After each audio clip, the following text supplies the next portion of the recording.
sing tukang sound system ya. Cek cek cek.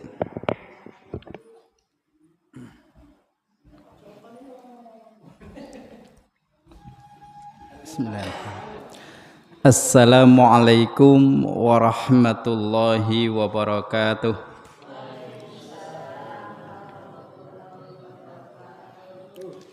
Bismillahirrahmanirrahim.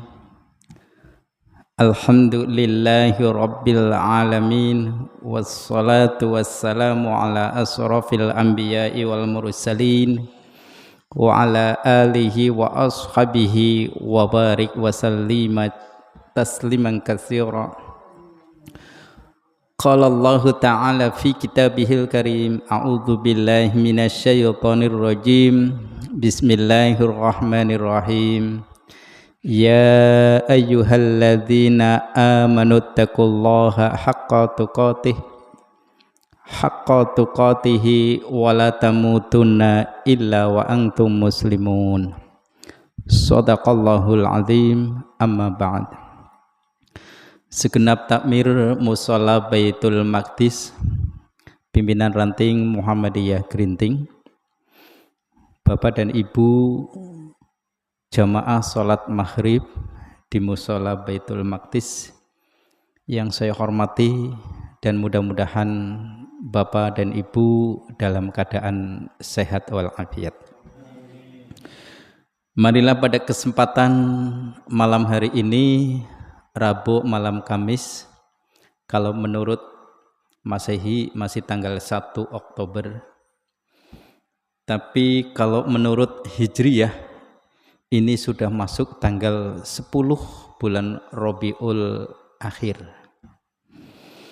Alhamdulillah, Bapak dan Ibu, kita dipertemukan kembali di majelis yang mulia untuk bersama menggali ilmu agama Islam. Karena dengan ilmu insya Allah ibadah kita makin sempurna. Setan akan lebih suka kepada orang yang ahli ibadah tapi tidak didasari dengan ilmu. Tapi setan akan jauh lebih benci dan sukar untuk menggoda bagi mereka yang ahli ibadah tapi disertai dengan ilmu. Kemudian dengan ilmu agama insya Allah menjadi benteng yang paling kuat, benteng yang paling kokoh, dan itu yang akan menjadi jawaban ketika kita mendapati kebuntuan dalam kehidupan. Oleh karena itu Bapak Ibu, kenapa kemudian ada di antara manusia yang terkadang mengalami keputusasaan, itu disebabkan karena tidak bisa memberikan jawaban atas kebuntuan hidup yang ia alami. Oleh karena itu sangat-sangat penting sekali ilmu agama, termasuk keimanan tentunya, supaya apa? Memberikan jawaban untuk kita semua perihal tentang ujian yang menimpa diri manusia. Allah memberikan ujian itu berbagai macam. Ada kalanya secara ekonomi sebenarnya tidak ada masalah. Balongan punya, sawah punya, kendaraan punya, tapi bisa jadi ujian itu datang dari keluarga, suami dan istri yang tidak harmonis. Atau bisa jadi ekonominya mapan, suami istrinya baik-baik saja, tapi datang dari anak. Betul Pak Bu? Ya. Suami istri baik-baik saja, ekonomi lumayan bagus, anaknya juga nurut. Tapi ada di antara anggota keluarga yang tertimpa musibah sakit tak kunjung sembuh. Ini juga menjadi ujian. Dan bisa juga ujian itu berupa fitnah. Makanya di setiap sholat kita membaca doa, Allahumma inni a'udzubika min adzabi jahannam wa min adzabil qabri wa min fitnatil mahya wal mamati wa min syarri fitnatil masihid dajjal. Minta kepada Allah perlindungan dari fitnah kehidupan dan fitnah kematian. Bapak Ibu, saya pernah menyampaikan di satu pengajian, yaitu di pesantunan, bahwa di negara-negara maju, di negara-negara Eropa, termasuk di negara Asia, yaitu Jepang, di mana mereka itu negaranya sudah sangat maju, teknologinya sudah sangat modern, tetapi manusianya itu kering dengan agama. Oleh karena itu, kemudian banyak di antara mereka yang kemudian mengalami keputusasaan berat. Banyak di antara mereka yang kemudian mengakhiri hidupnya dengan bunuh diri. Itu di negara-negara maju. Ya.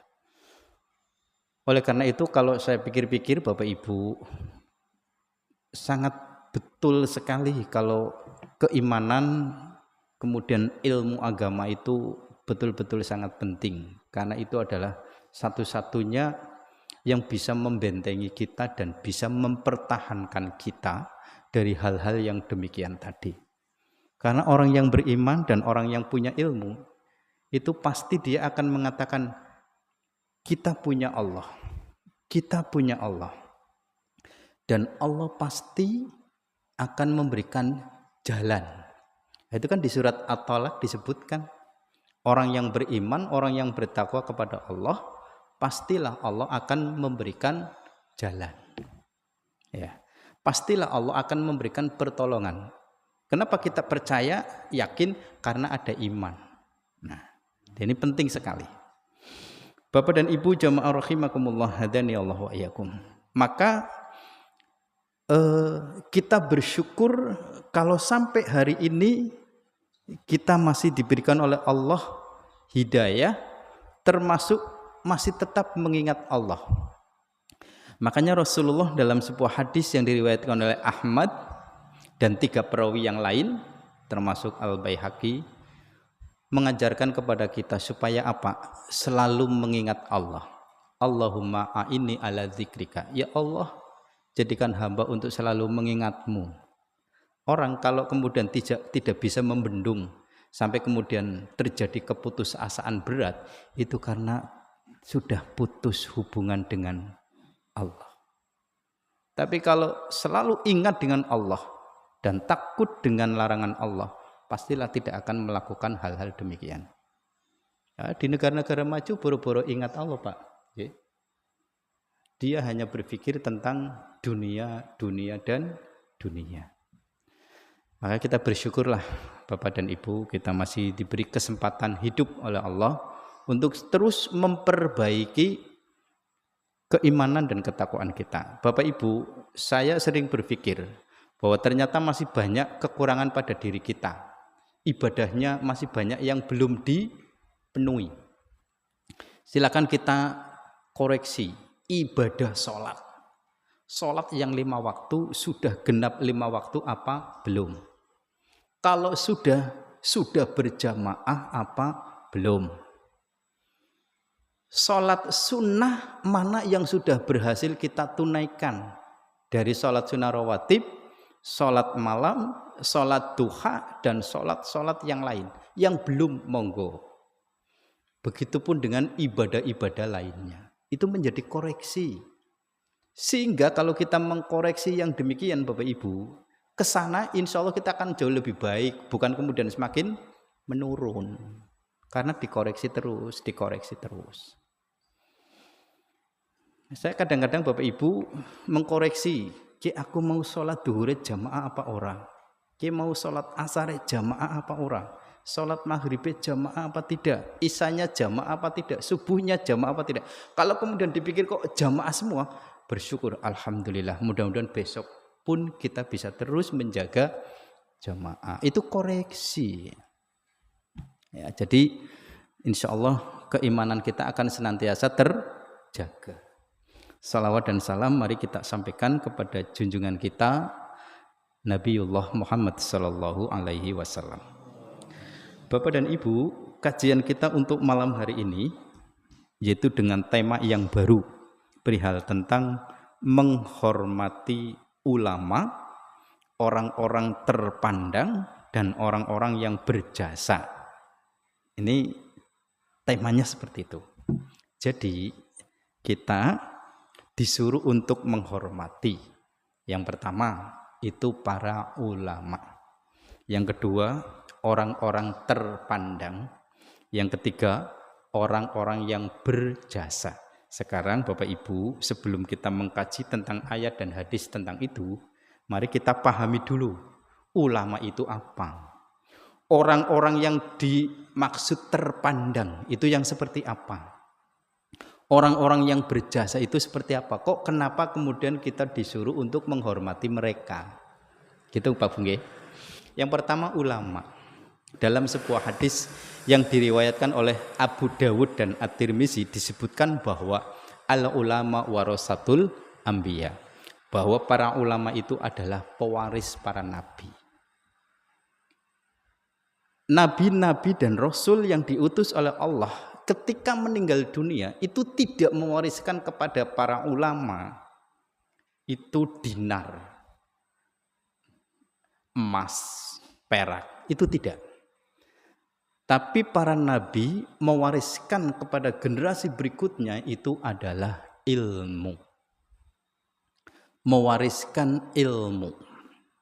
Termasuk Nabi Muhammad sallallahu alaihi wasallam, beliau meninggal dunia bukan mewariskan kepada generasi berikutnya itu dengan dinar, emas, perak, kendaraan, tunggangan, rumah bagus, tidak. Tapi mewariskannya itu dengan ilmu. Ilmu yang diperoleh baik di dalam Al-Quran maupun di dalam sunnah-sunnahnya. Itulah ulama. Lalu yang berikutnya dalam Al-Quran surat Al-Fatir ya, ayat yang ke-28 bahwa ulama itu adalah orang-orang yang takut. Tapi Bapak Ibu jangan salah paham. Berarti para ulama wonge wedinan, bukan takut dalam pengertian takut kepada memedi, takut kepada belis itu ya. Maksudnya para ulama itu adalah orang-orang yang takut kepada Allah, takut akan siksanya, takut kalau melakukan kesalahan, takut kalau meninggalkan perintah. Itulah para ulama. Jadi para ulama dalam Al-Quran surah Al-Fatir ayat 28 disebutkan ulama itu adalah orang-orang yang senantiasa takut kepada Allah. Kalau kita kan kadang-kadang takut baru di bibir. Nyatane kalau kita meninggalkan kewajiban kepada Allah, kita masih belum bisa takut. Si lawong KIP ora apa-apa kah? Ya kan? Kita belum takut. Ketika kita meninggalkan perintah, kita belum takut. Ketika kita melakukan sesuatu yang dilarang oleh Allah pun kita belum merasa takut. Tapi para ulama itu takutnya luar biasa ketika beliau itu sampai meninggalkan perintah Allah itu mereka takutnya bukan main. Kemudian mereka melakukan namanya manusia mungkin pernah melakukan pelanggaran apa? Itu takutnya luar biasa. Nah, itu yang dinamakan dengan para ulama. Kemudian para ulama itu adalah ahlul ibadah. Ibadahnya luar biasa. Ya. Mungkin kalau kita ibadahnya masih masih pilih-pilih Bapak Ibu nggih. Kita kan kadang-kadang masih pilih-pilih. Wong salat sing 5 waktu bae si pilih-pilih. Nyatapan maghrib karo Isabella sing kepenak. Ya. Giliran subuh ngantuk. Ya. Giliran tuhur lah tanggung pegawean. Giliran asar ning perjalanan. engko lan ning omah, barang njuk ning omah tengah 6. Ya, jadi kita masih seperti itu, ibadahnya belum benar-benar. Tapi para ulama itu ibadahnya luar biasa. Saya ambil contoh Bapak Ibu yang gampang. Buya Hamka. Haji Abdul Malik Karim Amrullah, disingkat dengan Hamka. Beliau adalah ulama tokoh Muhammadiyah.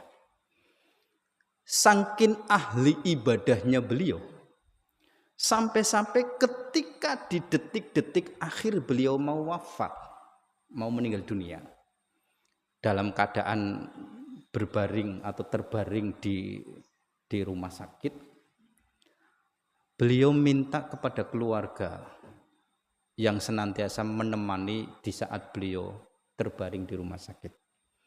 Untuk apa? Untuk ditayamumkan. Minta ditayamumkan. Untuk apa beliau minta ditayamumkan? Beliau hendak melaksanakan sholat sunnah duha. Padahal itu sholatnya sunnah. Tapi bagi beliau tidak melihat sunnahnya. Tapi bagi beliau adalah ingin mendekatkan dirinya kepada Allah. Ya. Barusan beberapa jam yang lalu melaksanakan sholat subuh. Tapi di waktu-waktu duha beliau ingin melaksanakan sholat duha. Ditayamumkan. Oleh keluarganya itu ditayamumkan Bapak Ibu. Kemudian beliau sholat sunat duha sambil berbaring. Karena sudah tidak kuat duduk apalagi berdiri. Selesai beliau melaksanakan sholat sunat duha, tak lama saat beliau masih dalam keadaan berzikir, beliau itu meninggal dunia. Wong paninggal dunia kurang beberapa menit saja beliau minta ditayamumkan untuk melaksanakan sholat duha. Nah kalau kita kan kadang-kadang lagi sakit nggak alasan, ya. Misalkan yang sakit seorang bapak atau seorang ibu, Pak, Bu, salat nggih, lah nyong si salate pipen. Orang bisa banyu wudu, ditayamum kan ya, tayamum si pimpin lah, es kala-kala beli sembahyang, ya kakek ribet sih. Jadi berbeda dengan Buya Hamka tadi, karena mereka itu ahli ibadah sehingga sampai mau meninggal pun beliau senantiasa sholat dulu. Ya, minta sholat dulu, baru setelah sholat beliau menghembuskan napas terakhir. Ini saya baca di biografi Buya Hamka. Bukunya setebal ini. Jadi bapak-bapak, ibu-ibu, memang saya dituntut untuk selalu banyak membaca, ya, termasuk Pak Buya Hamka itu. Nah Bapak Ibu jamaah rahimakumullah. Jadi para ulama itu yang pertama dari hadis Abu Dawud dan At-Tirmizi disebutkan ulama itu adalah pewarisnya para nabi. Yang kedua ulama itu adalah orang-orang yang takut dengan Allah. Takut dalam pengertian takut ketika meninggalkan perintah, takut ketika melakukan sesuatu yang dilarang. Atau bisa jadi takut. Nah sekarang Bapak Ibu, kok kenapa, mohon maaf ya, ada kalanya para kiai ataupun ustadz, oknum tentunya ya, bukan kiai dan ustadznya tapi oknum, kok melakukan, mohon maaf, beberapa waktu yang lalu saya melihat atau mendengar di Bekasi itu ada oknum seorang kiai yang mencabuli kedua anak angkatnya, ya, jadi ngangkat seorang anak kemudian diasuh sampai ia dewasa. Setelah dewasa oleh dirinya, itu ya. Nah ini gimana? Nah itu berarti tidak takut dengan Allah. Kalau dia sudah mendapat status sebagai seorang kiai, bisa diambil, diangkat kiainya. Kalau dia sudah diangkat sebagai ulama, diangkat predikat ulamanya karena perbuatannya sendiri. Nah, bahkan di pondok pesantren mana itu yang sampai 11 santrinya itu dicabul. Ya. Masya Allah. Ya, ini berarti kalau toh sebelumnya ia sudah diangkat sebagai seorang kiai, seorang ulama, maka dengan sendirinya kiai ulama predikat baginya dicabut total. Bapak Ibu, ulama itu bukan sebuah pangkat yang kemudian diberikan oleh sang penguasa, ini kamu saya angkat jadi seorang ulama, itu tidak. Tapi ulama itu adalah pengangkatannya itu dengan secara sendiri. Karena dilihat dari sisi ilmunya, dilihat dari sisi ibadahnya, dilihat dari sisi ketakdimannya, dilihat dari segala-galanya, maka kemudian masyarakat pun mengangkatnya sebagai seorang ulama atau mengangkatnya sebagai seorang kiai, ya. Kiai, seorang ustadz. Itu dengan sendirinya diangkat. Kemudian Bapak dan Ibu jamaah rahimakumullah hadani Allah wa yakum. Lalu orang-orang yang terpandang.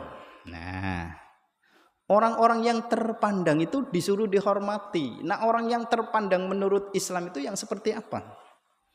Apa orang yang terpandang itu karena kekayaan yang dia miliki? Bisa jadi gitu ya. Atau orang yang terpandang itu karena ilmunya? Bisa jadi. Atau karena apanya kan begitu?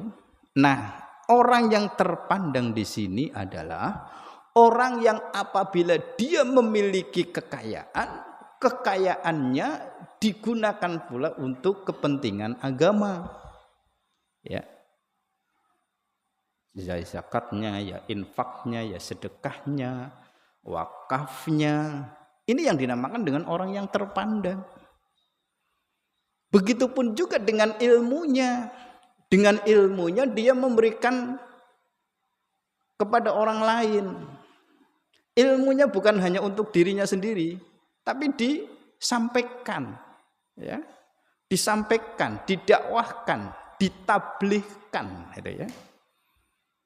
Maka orang yang seperti ini itu bisa dianggap sebagai orang yang terpandang, sekalipun mungkin dari sisi kekayaannya mungkin belum, tapi dari ilmunya dia bisa menjadi orang terpandang. Dan tentu masih banyak yang lain Bapak Ibu ya. Lalu orang-orang yang berjasa, ya, orang yang percaya mungkin samalah dengan orang yang terpandang, punya banyak jasa. Mungkin dia bukan seorang ulama, tapi di desa dia bisa memajukannya. Dia bisa mengubah desanya yang tadinya penuh dengan apa menjadi yang lebih baik. Itu kan namanya punya jasa. Begitupun misalkan dia berada di organisasi, lalu dia punya banyak jasa di organisasi. Organisasi semakin maju, semakin dikenal dan lain-lain. Itu namanya orang yang punya jasa. Pernah mendirikan apa itu. Nah, orang-orang yang seperti ini Bapak dan Ibu patut untuk dihormati. Sudah jelas nggih Pak Bu? Itulah kriteria ulama, orang-orang terpandang dan orang-orang yang berjasa. Nah, mengawali dari perihal tentang ini, mari kita simak Quran surah Az-Zumar ayat yang ke-9. Qala Allah Ta'ala, "Qul hal yastawil ladzina ya'lamuna wal ladzina la ya'lamun, innama yatadzakkaru ulul albab." Allah Ta'ala berfirman, katakanlah, adakah sama orang-orang yang mengetahui dengan orang-orang yang tidak mengetahui? Sesungguhnya orang yang berakallah yang dapat menerima pelajaran. Jadi orang-orang yang punya pengetahuan dengan orang yang tidak punya pengetahuan itu tentu beda apa sama Pak? Ya tentu berbeda. Orang yang punya pengetahuan dengan orang yang tidak punya pengetahuan, tentu itu berbeda. Nah, kita disuruh untuk menghormati orang yang punya pengetahuan. Tapi jangan salah paham ya Bu, bukan berarti terus kita tidak menghargai orang yang bodoh. Ya, orang yang bodoh bisa jadi dia dihormati karena punya jasa, kan begitu? Ya Pak Bung ya? Nah, kemudian yang berikutnya di dalam sebuah hadis dari Abu Mas'ud Uqbah bin Amr al-Badri al-Ansari radhiyallahu an, ia berkata, Rasulullah Shallallahu alaihi wasallam bersabda, yang berhak mengimami satu kaum adalah yang paling ahli baca Al-Qur'an. Ini kan berarti menunjukkan bahwa sapa-sapa sing pandadi imam itu tidak sembarang orang. Ya. Sak musola Baitul Maqdis jamaahnya sampai 30, 40, 50. Apa kemudian yang menjadi imam itu asal-asalan? Tidak. Yang menjadi imam itu adalah orang yang terpilih, orang-orang yang terpandang. Siapa menurut hadis? Orang yang ahli di dalam Al-Quran. Baca Al-Qurannya sudah fasih. Ya. Artinya dibandingkan dengan yang lain dalam satu tempat itu. Ya. Baca Al-Qurannya sudah fasih, ilmu makhrajil hurufnya, ilmu tajwidnya udah jelas kepake. Maka orang yang seperti ini lebih diutamakan untuk bisa menjadi seorang imam. Kemudian jika dalam bacaan mereka sama saja, ya, ini ahli baca Quran, ini ahli baca Quran, ini ahli baca Quran. Apa kemudian semuanya jadi imam karena semuanya itu ahli baca Quran? Misalkan ada orang 10 yang ahli baca Quran, maka kemudian 10 orang jadi imam? Kan tentu tidak. Karena yang jadi imam itu hanya cuma satu orang. Maka yang berhak menjadi imam ialah yang paling mengerti tentang sunnah. Berarti pengetahuan agama, bukan hanya semata-mata dalam sisi bacaan Al-Qur'annya, tapi juga menguasai dalam pengetahuan agama. Ya. Kita baca Quran bisa, tapi diangkatlah yang lebih banyak memahami sunnah. Kalau hal ini sama juga, ya, baca Al-Qur'annya sama, pemahaman tentang sunnahnya juga sama. Maka yang berhak menjadi imam di antara mereka yang lebih dahulu hijrahnya. Kalau hijrah dalam pengertian di zaman Rasulullah itu kan berarti yang lebih dahulu masuk Islam. Ya. Ini baca Qur'annya sama. Dilihat dari pengetahuan sunnahnya juga sama. Orang hebat-hebat itu ya. Oh, sekarang siapa yang lebih dahulu hijrahnya, ya, atau lebih dahulu masuk Islam? Oh, si fulan. Oh, berarti si fulan. Nah, terus kalau bagaimana dengan kita? Berarti yang lebih dahulu banyak berbuat kebajikan. Lebih dahulu berbuat kebaikan. Islam podo be Islame.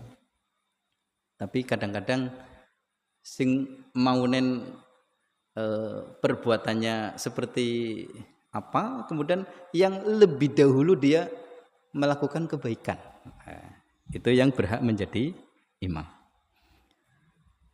Jika hijrah mereka pun sama, lalu yang berhak menjadi imam itu siapa? Orang yang lebih dahulu masuk Islam tadi sudah, dan janganlah seseorang mengimami di daerah kekuasaan orang lain, dan janganlah pula ia berdiam di rumah orang lain pada tempat khusus kecuali dengan seizin pemiliknya. Nah, perihal tentang hijrah atau masuk Islam tadi sudah. Nah, kemudian Bapak Ibu, dalam hadis ini ada kelanjutan, dan janganlah seseorang mengimami di daerah kekuasaan orang lain. Kira-kira ini maksudnya apa? Maksudnya begini Pak Bu, saya di musola Baitul Maqdis itu pendatang. Ya Pak Bu, Iya, wong biasanya saya jamaahnya di Musola Al Badriyah atau di Masjid Baitul Arqam, itu kebiasaan saya. Ya. Nah, begitu saya datang ke Musola Baitul Maqdis, ini berarti sudah di daerah lain. Maka saya, Pak Bu, aja ngadirakan pinter dadi imam, ujug-ujug dadi imam. Maksudnya kayak lho Pak, paham nggih Pak nggih? Mulane sing dadi imam ya tetep nek ora Pak Haji Ali Nur Siddiq ya Bapak Muhammad Robi'i. Lah kok ki keloro-loro nek ora teka karena mungkin lagi di tempat lain, ya mungkin ke bawahnya siapa yang biasanya membadali kalau kedua orang ini lagi tidak di rumah. Ya mungkin Pak Sokidi misalkan maju. Nah, ketika Pak Sokidi mau jadi imam, watuk. Misalnya Pak ya. Ini misal loh Pak. Nggih. Watuk. Tahu adak saya, lalu saya dipersilakan, monggo Pak Zainal jadi imam. Baru saya jadi imam. Etika penting Pak Bu, etika kelas tinggi.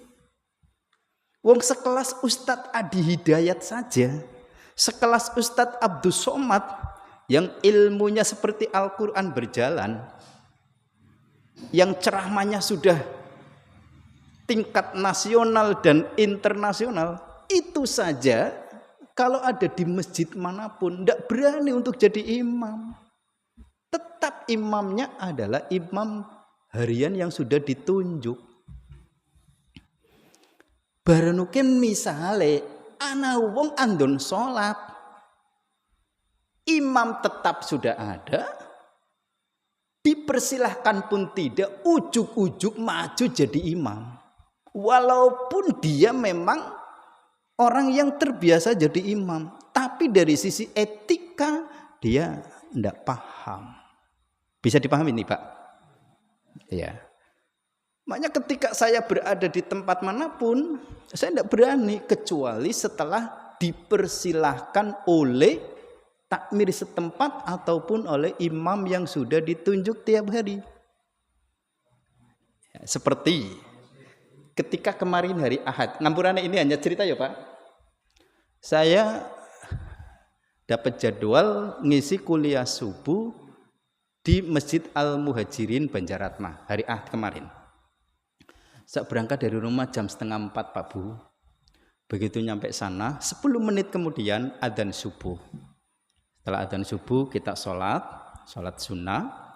Bar sholat sunnah, ada yang zikir, ada yang masih nyelesain sholat, baru kemudian qomat. Begitu qomat, saya berdiri Pak, berdiri biasa. Ya, saya menunggu imamnya untuk maju menjadi imam sholat subuh. Ternyata saya didorong-dorong Pak. Monggo Pak Ustaz, monggo. Karena wis didorong, ya rodane melaku, wis didorong sih Pak. Menunjukkan, memberikan sinyal kalau saya disuruh jadi imam. Baru saya memberanikan maju untuk jadi imam. Tapi saya tidak berani kalau sebelum ada dorongan gitu ya. Nanti setelah didorong ya baru saya. Nah, itu etika harus diterapkan. Ketika saya ngisi kuliah subuh di Masjid Iqra, Pak Bunggi, kalau Masjid Iqra kan perek lah nang Klowot. Di situ sudah ada imam rawatibnya, imam tetapnya. Siapa? Ustadz Samsuri. Saya tahu ada Ustadz Samsuri. Silakan Ustadz Samsuri maju. Dia biasa jadi imam subuh, saya jadi makmum. Tapi satu ketika Ustadz Imam Samsurinya juga mungkin lagi ada kepentingan, baru saya disuruh maju untuk jadi imam. Nah, itu etika seperti itu harus diterapkan. Ya.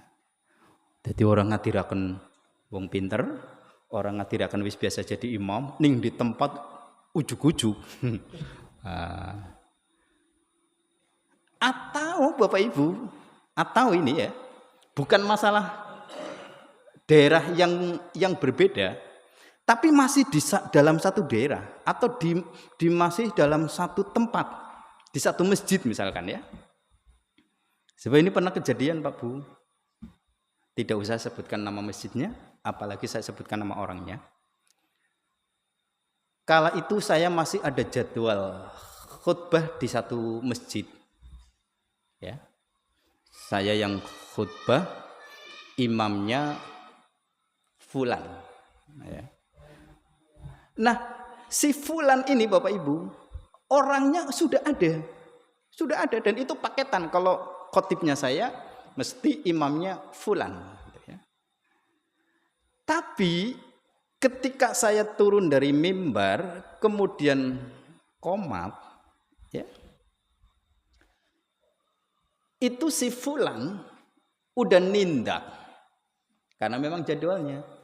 Tapi yang tidak dijadwal nindaknya banter. Wis ana ning posisi pengimaman. Nah, fulan yang baru nindak satu tindakan kembali ke tempatnya. Saya terus jadi, Masya Allah, kok bisa begitu? Lubar sholat Jumat saya nanya sama Pak Fulan, Pak, ini kan jadwalin jenengan. Kenapa sih nek jadwalin jenengan selalu mengalah? Dia jawabnya apa? Iloken pan rebutan dadi imam. Iloken pan imame wong loro. Iya ta, iya ya Pak. Ya wis jenengan ngalahi. Nah, tapi ini dilihat dari sisi etika itu enggak bagus. Orang yang melangkah lebih dulu padahal bukan tugasnya, sementara yang ditugasi orangnya ada, kecuali tidak ada. Ngerti Bapak Ibu ini? Iya. Gimana Pak? Masya Allah, Masya Allah. Jadi ini larangannya jelas, ya. Dan janganlah seseorang mengimami di daerah kekuasaan orang lain. Ya. Wong saya Bapak Ibu sering sholat di tempat lain, di tempat di mana saya tidak terbiasa sholat di tempat itu.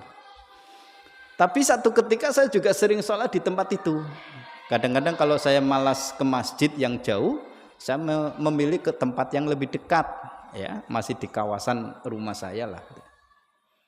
Saya niatnya mau jadi makmum karena memang sudah ada imam hariannya. Ya tetap saya jadi makmum. Tapi satu ketika saya disuruh untuk menjadi imam karena memang imam rawatib yang dimaksud belum juga kunjung datang, ya bismillah saya siap jadi imam. Waktu itu sholatnya sholat subuh Pak. Sholatnya sholat subuh. Bukan saya tidak bisa baca doa kunut. Insya Allah saya bisa walaupun tidak mengamalkan doa kunut subuh. Ya, karena dari kecil saya sudah belajar kunut. Wong saya pernah ikut lomba bacaan sholat. Pas dikelinting pilihan barang tak buka bacalah doa kunut. Oliye kongkon baca kunut, tapi ya alhamdulillah orang wirang. Saya baca doa kunut, alhamdulillah juara siji Pak, bisa ngalahna liyane. Dadi ari wong pan nyambet gawe model kayak gini, awit sing cilik mulak kudu wis kaya kowe ya Pak. Wis ana tanda-tandane itu ya. Nah, begitu saya ngimami sholat subuh, bukan karena tidak bisa, tapi karena tidak terbiasa yen sholat subuh saya pakai atau saya baca kunut. Jare kudu mengutamakan toleransi dalam beribadah. Maka kemudian saya ngomong, Pak Bu, sadurunge aku takbiratul ihram ya, ngampurane sing akeh. Ini bentuk toleransi loh Bu. Saya mau jadi imam sholat subuh, tapi saya ndak baca kunut subuh gitu ya. Saya bilang gitu Pak, bener itu ya.